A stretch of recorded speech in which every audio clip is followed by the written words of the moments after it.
Të dashur qytetar, I kemi rekrutuar mbi 2700 ushtarë të ri gjatë mandatit tonë të parë plot. Pra, e kemi rritur numrin e ushtarëve për më shumë se 2 fish. Për investime në armatim, dallimi është I pakrahasueshëm.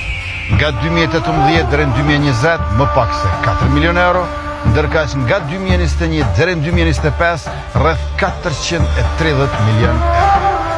E nga 1 qershori hapet edhe konkursi për pranimin e 44 kadetëve të rinj, të cilëve do t'i jepet mundësia të ndjekin shkollimin ushtarak, përveç se në qendrën për studime universitare në Kosovë, edhe në akademitë më prestigjioze të rajonit dhe të partnerëve tanë strategjik në Shqipëri, Turqi, Kroaci dhe Maqedoni.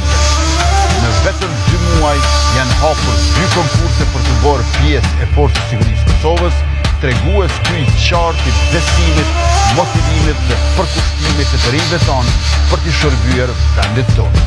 Pothuajse 2003 janë nënshtruar procedurave të përzgjedhjes për pranimin e 320 rekrutëve të rinj në Forcën e Sigurisë Kosovës, pohu edhe ti ushtari I Kosovës, duke aplikuar në veksën seks për sigurinë e Republikë dhe Republikë të sigurt.